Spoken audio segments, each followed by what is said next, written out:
Welcome back to Kiesel News, everybody. To start today off, we have a new law from the White House that's going to require subscription services like gym memberships to be canceled with a single click. In addition to making sure that customers of bank and credit card companies speak to real humans instead of chatbots, assumingly during like customer support and all that. And I'm definitely in support of both of these changes, particularly the subscription canceling one. Although I feel like something like a gym membership isn't something that you should be really worried about canceling. Like, I feel like a law like this would be more effective if it was placed for like Netflix or any of the streaming platforms, as sometimes it can be a lot more difficult to cancel something online as opposed to like a gym membership, which a lot of the time you could do in person, right? So I don't know. It's definitely a good idea in concept. I just don't know why they're targeting gym memberships specifically. Deep live cam is apparently something that's trending, where anyone can convert a single image into a live stream deepfake. Why would anyone do this? Like, why? I get that you can, like, take an image and then basically act like you're actually the image. Like, for example, I could take an image of Shrek and then pretend that I was Shrek on a live stream, which is pretty cool, but there's also the copyright concerns with that. Like, I'm sure you'd eventually get hit by a strike with DreamWorks, and then if you try to imitate a real person, that just opens up a whole bunch of other cans of worms. So I don't know how this got #1 on trending on GitHub. I mean, it sounds pretty risky to actually use. Marvel is apparently working on a brand new animated film that's set for a theatrical release. Now, if this is the case, that'd be fucking awesome, man, because I can't think of an animated Marvel movie that's been in theaters, obviously with the exception of, like, Spider-Verse and all that, but that's a joint Sony project, so I don't really count that. What's also interesting is that this animated project would likely be set in a different continuity from the MCU, because usually Marvel likes to use animation to tell stories that are in different continuities, but they usually relegate that stuff to like Disney Plus, where more hardcore fans will be watching, as opposed to the more general audience in the theater. So they must be planning something pretty big if this movie's going to be coming to theaters. We also don't know how viable this report even is, though, as I see that the source is coming from Discord, so, you really want to take that with not just a grain of salt, but I'd say an entire pint of salt, or like 50 pints of salt, but if it does happen, I'll be very happy. The Pokemon live-action show is still in development on Netflix, and that's great news. I'm so excited to see what they're cooking up with this. Apparently the show's going to focus on Red, so that just makes me hope that we're going to get Pokemon Origins, but in live-action, and more fleshed out. Or who knows, maybe this version of Red will be like the anime's Ash, who goes to every region, if we get more seasons. I think that'd be fucking sick. Or we get a season for every game that follows each protagonist. Man, I think that'd be so cool, but just the fact that Red will be the protagonist is so badass. I wonder, okay, who's going to play Red, though? I could see them doing something like casting Timothy Chalamet as Red or something, or like Tom Holland. I could totally see them doing that. Unless they do want to go for, like, the true 10-year-old angle, and they cast a 10-year-old as Red. Can you imagine if they actually did that?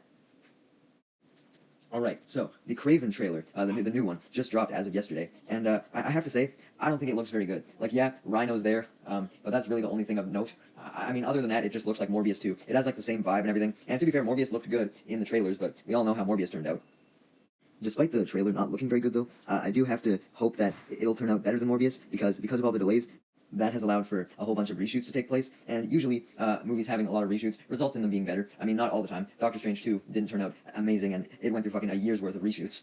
But I have faith that Kraven will at least be a little better than Morbius. I mean, Sony is so happy with how the movie turned out that they're working with the creator on a new mystery film that they say is similar to Succession, and if anything, I might watch that as opposed to Kraven. That sounds more interesting.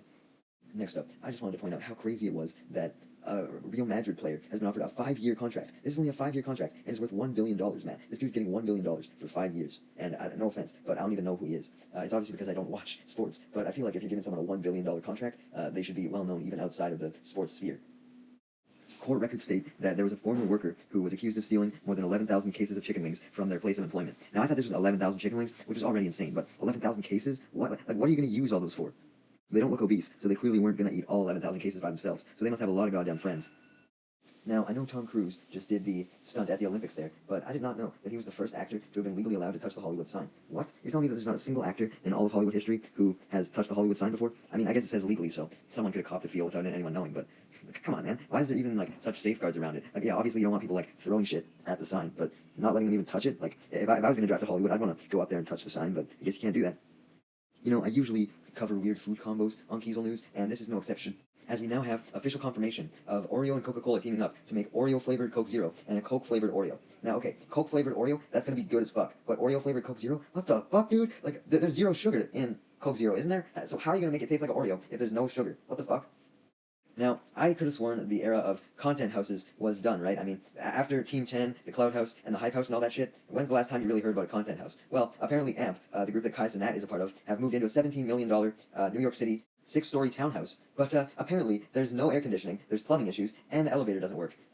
So I think that's quite bullshit. If you ask me, I do feel a little bad for AMP, because you paid $17 million for the place. I think you should be getting a little bit more than what they're currently getting. I mean, I know the place is 6 stories, but come on, man. No AC? I mean, I guess you could live without no AC, but plumbing issues? I think this is a sign that content houses should stay in the past. Very, very unfortunate news, guys. Monkeypox has been declared a public health emergency of international concern. Yeah, this could totally mean COVID-2 at this rate, and we definitely don't fucking want that. Although, I have been seeing a lot of fear-mongering going on. Like, people are really freaking out, like, oh god, it's gonna be COVID-2. And, really, I don't think we have that much to worry about right now. I mean, this will be really funny if people are dying of monkeypox in a couple months from now, and we're forced into another lockdown, but I really don't think it's gonna get to that point, because right now, the disease is contained to Africa. They're just freaking out because it's really spreading across Africa now. Like, it was originally only in the Congo, but now it's like spreading out everywhere across Africa. But I think as long as we keep it contained into Africa and then we manage to stop it there, I don't think it'll get as big as COVID. Especially since we kind of learned our lesson with COVID, right? I feel like people have become more vigilant now. But yeah, I just really hope we don't go into another COVID situation. Even though I am weird, like I know I can't be the only one, but I'm weirdly nostalgic of COVID times. Obviously not because of COVID itself, but just because of, you know, the memories I made while I was at home and stuff. I got to grow closer to my family, and I don't know.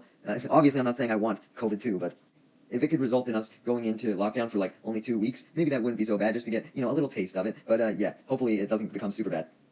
Very interesting news, actually. A new animated anthology series called Secret Level is in the works. And what's interesting about this one is it's going to be like Love, Death, and Robots, where it's like an anthology of a whole bunch of different short stories. But it's even more interesting than Love, Death, and Robots because they're all set in video games, including New World and Spelunky, and several PlayStation titles. A lot of these are Amazon games because this will be on Prime Video.